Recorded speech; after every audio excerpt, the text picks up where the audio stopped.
I saw this. I don't know what to think of it, but I thought with Jason Snell here, we could talk about it. This is from a Apple blog called Above Avalon. Yeah, Neil Seibert. The Grand Unified Theory of Apple Products. It's interesting. He's parsing some things that Phil Schiller, Apple's VP of product marketing, has talked about in an interview and sort of put it in line. It's interesting to see, with Apple, sometimes you got to look at what their statements are and try to divine from that what their thought processes are behind it. It is Kremlinology. We are reading the tea leaves here, and in this case, it's how they describe these individual products, and it's an interesting way to look at it, which is they sort of say the watch is for things that you used to be able to do on the phone. The phone is for things that you could do on the iPad. The iPad's for things you could do on a laptop. The laptop's for things you could do on the desktop. And the desktop is for us to invent new things. And that's literally what they seem to be saying. It kind of makes sense. It all has this cascade, this lateral flow. And, it's like there's nesting dolls. Yeah. Yeah, like, what are the babushkas? Matryoshkas. It kind of makes sense because... and you almost need this because you wonder, well, how does the watch fit into this overall scheme? And I think there's some concern because Apple's... Remember when Steve Jobs came back to Apple, the first thing he did was slash product lines. Right. He very famously went up to the whiteboard, drew a big plus sign, and said, we're going to have 4 quadrants: business, consumer, portable, desktop. And that's it. That's it. Anything that doesn't fit into that is gone. And he killed many, many product lines. And always said the most important word in business is no.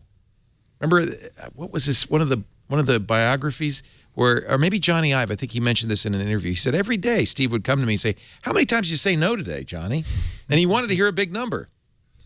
Well, in the 4 years since Jobs passed away, Apple has doubled the number of products from 12 to 24. And if you take in the various SKUs, it's even more. I mean, it's really gotten fairly complicated. Neil points out that part of this is just Apple's ability to manage a supply chain better, an ability to manufacture better. But it's nice to hear that there's still a rationale. Maybe you don't have a quadrant, but there's a rationale behind what is Apple's doing. Does this make sense to you? I think so. I mean, again, how much of this is marketing and how much of this is what they think behind the scenes? What criminologists like to believe is that Apple's statements to the public can be reverse engineered to be something about the understanding about how they run their business. Yeah. See, I don't think so. And I think it's part of it, but it's not the whole picture. What's that I think I'm quoting Doctor Who here, where I say that a footprint doesn't look like a boot, right? Just because there's a footprint there, it doesn't mean you know what boot the person was wearing and what the shape of the boot was. And I think there's a little of that going on here. But look, this is the only information we have to their behavior and their statements to the press that we can use to understand sort of like what does Apple think their business is and where are they going and why do they make the decisions they make. And so that's why criminology happens. Very important, though, I think, to realize that Apple is incredibly savvy in how they present themselves. I feel like there's no statement coming out of Apple that isn't with intent behind it. That's one of the nice things about this Above Avalon piece is that when you parse what is said, you can see that it is very disciplined. You can see that every statement that Phil Schiller makes about every product is parallel with the others. Like so obviously there are talking points, and everybody knows what to say. And when they ask who's the Apple Watch for, they have an answer, and it's going to be the same answer. And they're very disciplined about that. In fact, again, we talk about Steve Jobs and how when you have Steve Jobs, you get what you get, good and bad. He was the most undisciplined person in some ways. He would say all sorts of crazy stuff from time to time because he was mad or because he wanted to. And Tim Cook's Apple, super disciplined. Well, and you see how hard that is to do when you look at a company like Microsoft, which will say contradictory things within 5 minutes of one another, or Google, same thing. It's a little easier to see a through line in everything Apple says and everything Apple makes. One of the questions I still have, and I think Neil addresses this in his post, is the watch.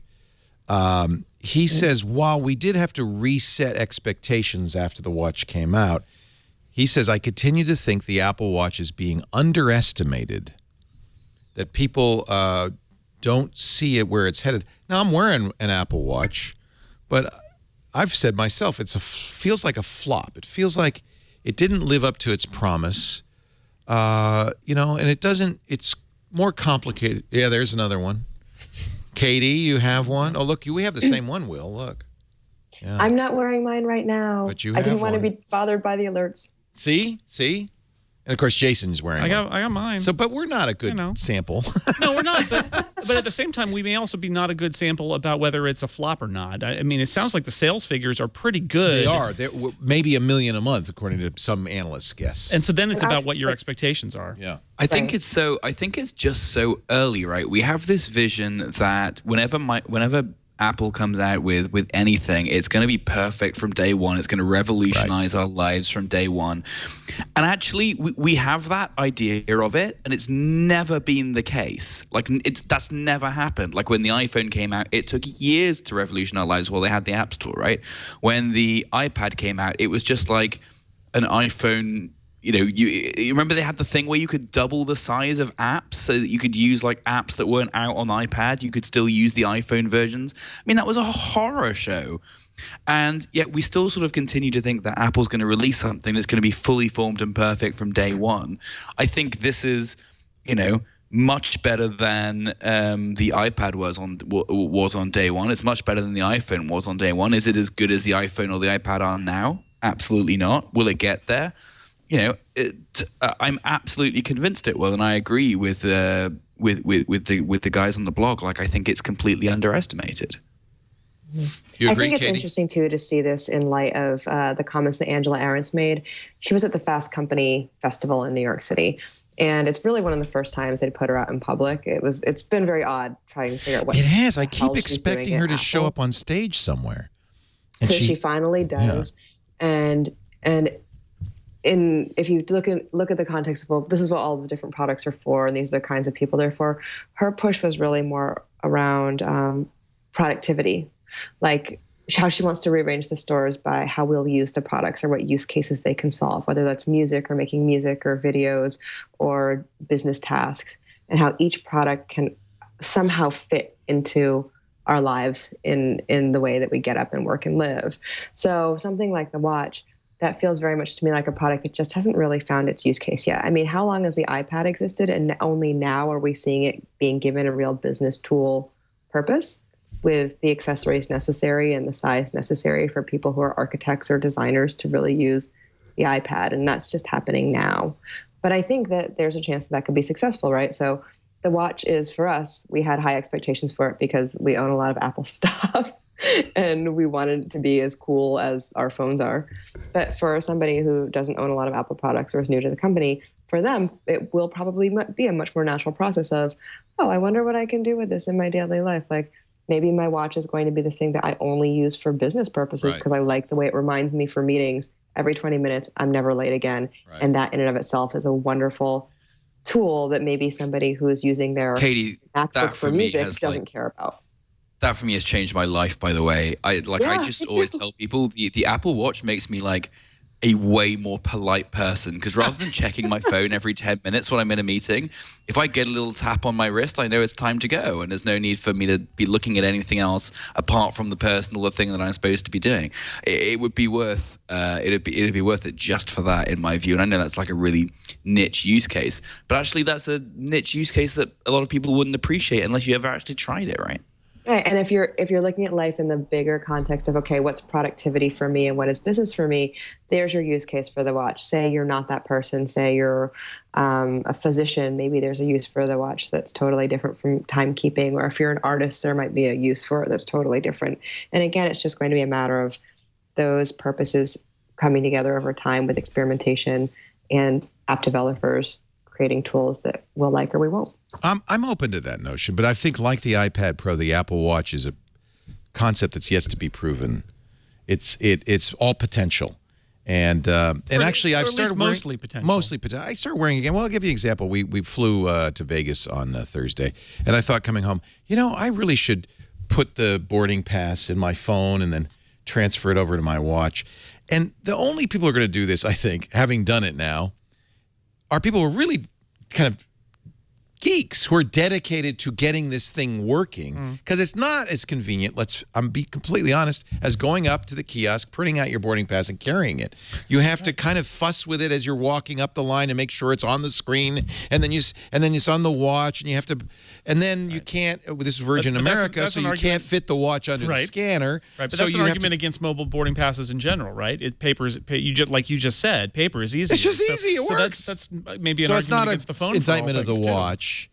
But I feel like many of the things that we go, oh, this is really great, we say it's great because we're geek enough to devote the energy involved and to put up with the inconvenience involved.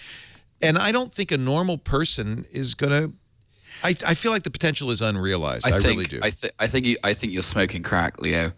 I think I'd like to be right now, but I think I see people flying I'd fly a lot, right, for work. And do you use electronic boarding passes? Yeah, absolutely. Because you get, if you have something like the British Airways app or the Virgin app that's integrated with Passbook, you get a little reminder that says, "Hey, do you want to check in?" And you swipe and you check in online, and it says, "Hey, do you want to add this boarding pass to your Passbook?" And you go, "Yeah, sure." And then as soon as you get to the airport, it pops up on your screen, and you're like, "Oh, okay, it's right here on my screen." As soon as I walk into the terminal, and I see more and more and more and more people doing that. When I'm queuing up for a domestic flight now, or like a European flight, I see at least maybe 20% of the people with mobile boarding passes on their phones. I'll grant you that a lot of people use it. And it's very annoying because they slow the whole line down. And they're regular people. but I think that, I don't think it's going to be geeks that... Same thing with Apple Pay, by the way. They slow the whole line down. They don't speed the line up. My Apple Pay, I am super speedy and I speed the line up. And you know why? Because I use Apple Pay on my Apple Watch. You go it's so much faster tap, on the watch. and I'm out of there. All right. Yep. Well, I'm open to the idea. But it's early. It's You're interesting right. what you It's say, early. Katie, about Angela's comments are exactly, as you said, Jason, in alignment with this whole notion of the watch will grow into tasks that the phone does right now, but you will find more useful on the watch. My only, when I say flop, I don't mean in sales flop. I don't judge a new technology product by sales. I'm not a business reporter.